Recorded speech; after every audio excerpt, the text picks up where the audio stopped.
Olá! Este é o Pode Ler, podcast da UFVJM em parceria com o Sistema de Biblioteca do Campus JK para a leitura de textos literários, debates acadêmicos e comunicação científica em Diamantina.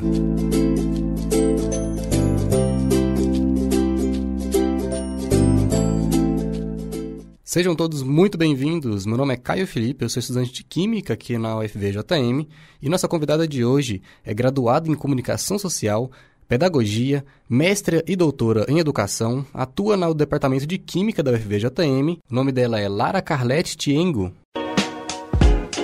Momento Leitura.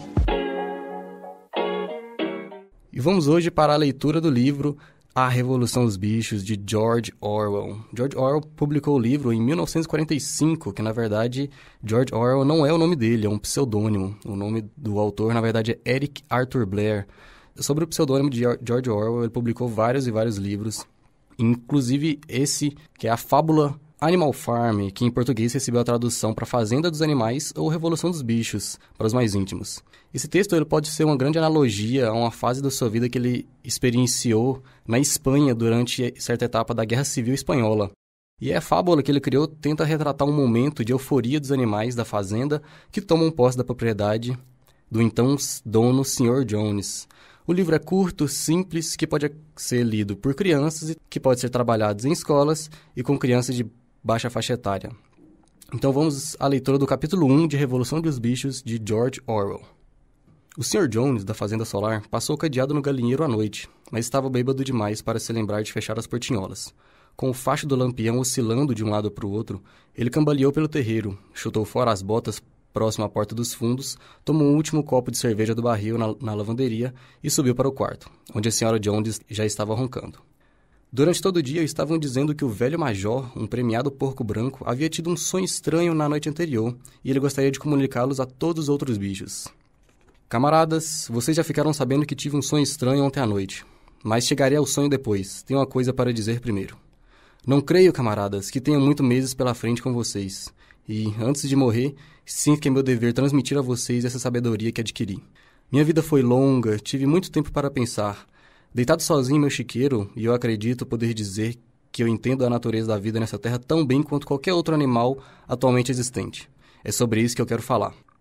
Ora, camaradas, qual é a natureza da nossa vida? Vamos encarar a verdade. Nossas vidas são miseráveis, laboriosas e breves.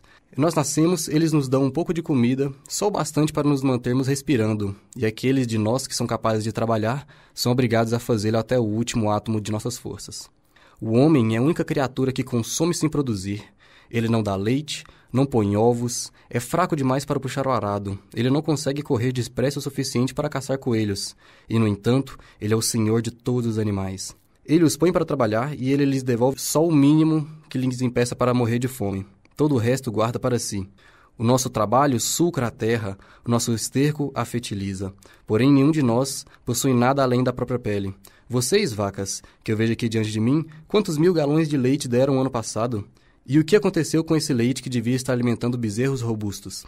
Cada gota desse leite foi goela abaixo de nossos inimigos. E vocês, galinhas, quantos ovos puseram ano passado? Quantos desses ovos foram chocados e viraram galinhas? Todo o resto foi levado ao mercado para dar dinheiro ao Sr. Jones e seus homens. E você, Clover? Onde estão aqueles 4 potrinhos que você teve e deveriam ser o apoio e prazer de sua velhice? Foram todos vendidos ao completarem 1 ano. Você nunca mais os verá outra vez. Em troca de seus 4 partos e de todo o trabalho nos campos, o que você já recebeu na vida, além de uma mera ração e uma baia?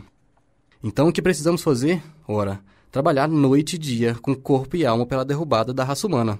Eis minha mensagem para vocês, camaradas. Rebelião. Não sei quando essa rebelião virá. Poderá ser em 1 semana ou daqui a 100 anos. Mas eu sei, tão certo quanto estou vendo essa palha embaixo de mim, que cedo ou tarde a justiça será feita. Não tenho muito mais o que dizer, só vou repetir. Lembrem-se sempre do seu dever de ser inimigo do homem e de tudo que ele faz. Tudo que anda em 2 pernas é inimigo. Tudo que anda em 4 pernas ou tem asas é amigo. E lembre-se também de que, na luta contra o homem, não podemos ficar parecidos com ele. Mesmo depois que o dominarem, não adotem os vícios do homem. Nenhum animal deve morar em uma casa, nem dormir em uma cama, nem usar roupa, nem beber álcool, nem fumar tabaco, nem tocar em dinheiro, nem praticar comércio. Todos os hábitos do homem são maus. E, acima de tudo, nenhum animal jamais deve tiranizar seus semelhantes. Fracos ou fortes, inteligentes ou simplórios, nós somos todos irmãos. Nenhum animal jamais deve matar outro animal. Todos os animais são iguais. Para aqueles que já leram o livro, podem notar que o mais interessante da trama é que cada animal desempenha uma certa função social para a revolução. Os cachorros atuam como uma coerção de violência que protege um líder, quase como uma polícia militar. Os cavalos são uma grande força motriz operária para realizar tarefas difíceis e árduas. E as ovelhas são a grande massa que repetem sem julgar as ordens dos líderes. E a analogia dos líderes aos porcos cai como uma luva sobre o estereótipo que nós temos sobre nossos próprios representantes políticos. Napoleão, o líder tirânico, pode ser substituído facilmente pela figura de Stalin. E Snowball contrapõe a figura de Napoleão, fazendo o mesmo expulsar da fazenda e o tratar como um bode expiatório contra a revolução. É muito semelhante a outro personagem que George Orwell trata em 1984, o Emmanuel Goldstein. E Squealer talvez seja um dos personagens mais interessantes e cativantes. Squealer é um dos porcos que ele é o porta-voz das decisões do líder e tem uma capacidade de oratória incrível, e ele consegue ser maleável nas decisões e opiniões tanto dos animais da fazenda quanto nas motivações do líder Napoleão.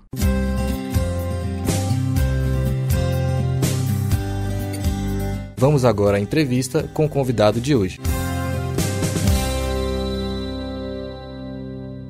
Oi, pessoal. Bom dia, boa tarde, boa noite para quem está nos escutando.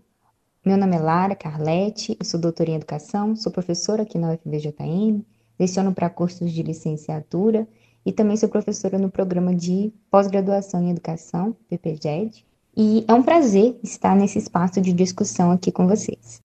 Bom, pessoal, muito bacana a leitura dos trechos, né, para a gente ir se aproximando da obra, né, e também essas considerações sobre os personagens.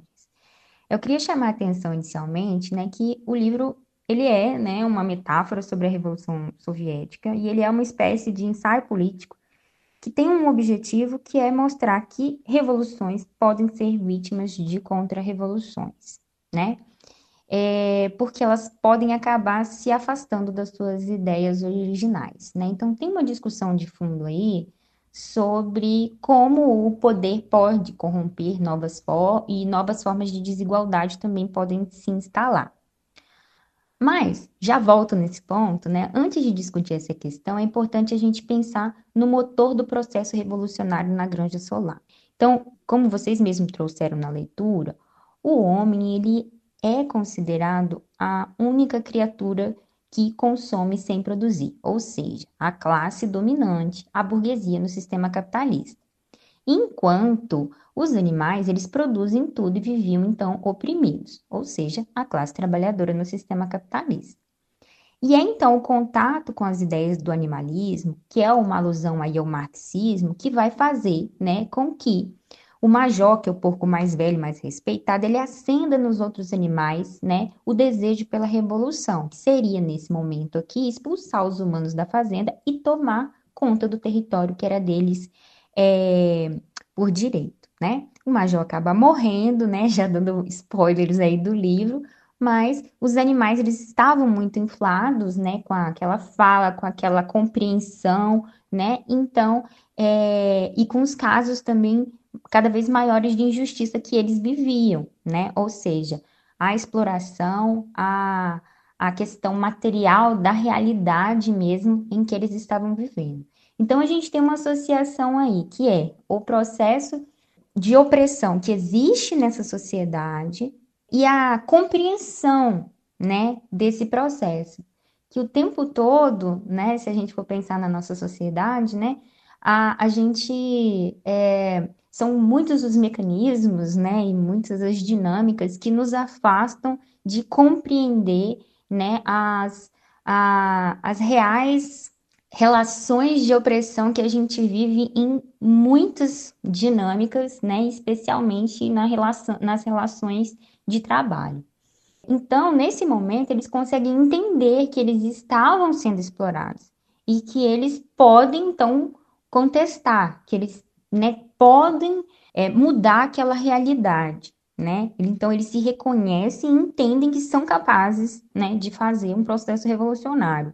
Então, a gente tem aqui esse reconhecimento que a indignação, né, e a compreensão dessas relações, ela pode mover a organização dos animais, que consegue, então, fazer essa revolução, que significa, então, o quê? Modificar radicalmente como se organiza, né, aquela sociedade. Então, mudar tudo que precisa ser mudado, né, se a gente for pensar assim. Então, a partir daí é que o livro ele passa a discutir, né, como a Granja dos Bichos ela passa a se organizar e também os problemas que passam a surgir, né, novamente fazendo essa alusão com a União Soviética e trazendo também uma analogia aí do Trotsky e do Stalin com Bola de Neve e o Napoleão, né? O Napoleão, quando ele acaba convencendo, né, os demais animais, né, que o Bola de Neve precisava ser expulso, né, e ele toma o poder. E ele já tinha, né, um posicionamentos distintos, né, em relação ao outro porco. E ele então, ele quando assume o poder, né, de acordo com o livro, você tem um momento ali em que ele se torna ainda mais autoritário, né? E aí ficam mais evidentes uma certa forma de totalitarismo. Mas aí, né, eu queria colocar algumas questões mesmo que a gente precisa de pensar. Porque, ao meu ver, essa discussão, né, ela acaba tendo uma mensagem muito controversa, né, e às vezes até problemática, né? Porque o que que se quer dizer com isso tudo, né? Quando a gente fala que depois de um processo revolucionário, né, e tal, as coisas se perdem e outras formas de opressão são instaladas, né?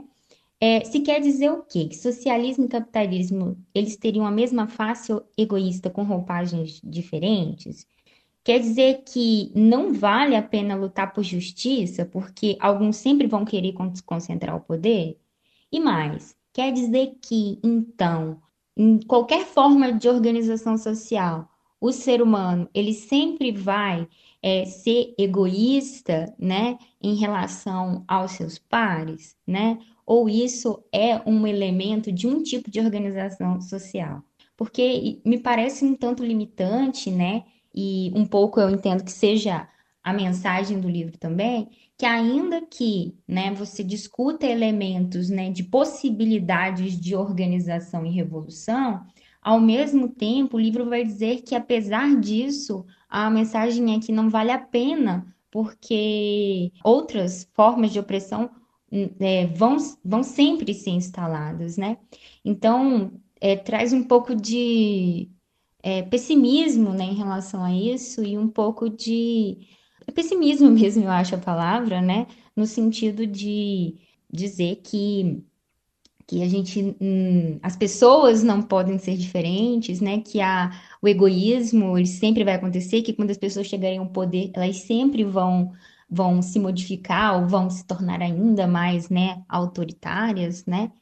E desconsidera que possivelmente uma outra forma de sociedade isso poderia ser diferente. E ele está usando, né, fazendo a analogia aqui com o caso da União Soviética, né, especificamente em relação ao Stalin, que daria assim, uma outra discussão, né, para a gente pensar mais aprofundadamente vários desses elementos, mas, assim, pensando na mensagem do livro em relação, né, às formas de organização da sociedade, acaba que o livro se traz, né, uma mensagem muito pessimista sobre as nossas formas de lutar e de modificar a realidade em que a gente vive, de lutar para a justiça social, como se não valesse a pena ou que não fosse possível efetivamente mudar.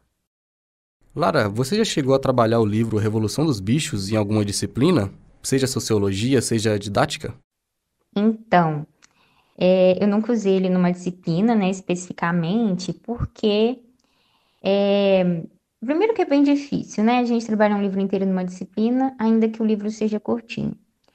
Mas, por outro lado, também porque eu sempre me senti um pouco incomodada, assim, com a mensagem desse livro, sabe? Porque bom, vou tentar dizer assim, olha, a primeira vez que eu li, eu achei fantástico. Eu acho que a maior parte das pessoas, quando lê, ele já tem uma opinião meio pré-formada do que vai encontrar.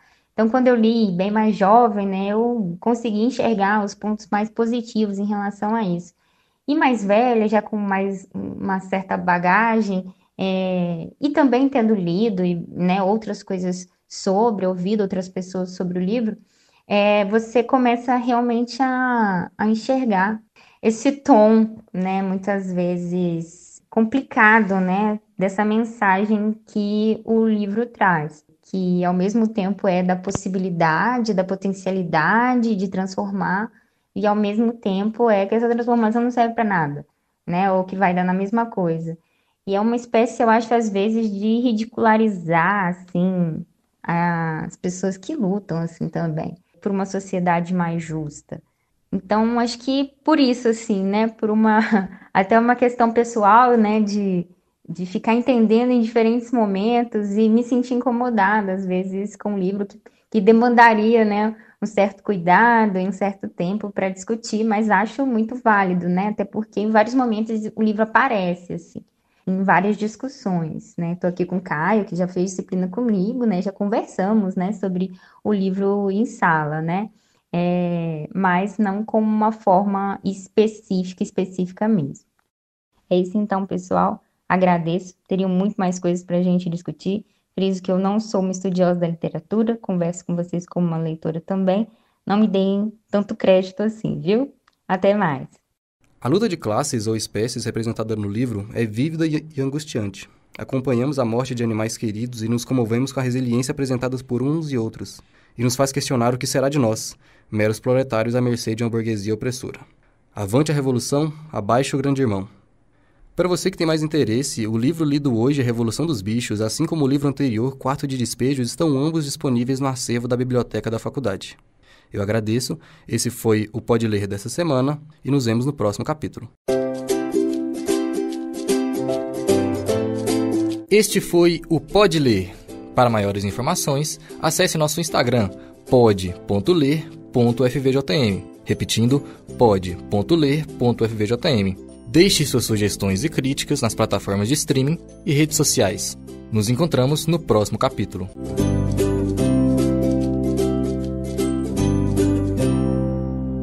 Este conteúdo foi produzido nos estúdios da Diretoria de Comunicação Social da UFVJM.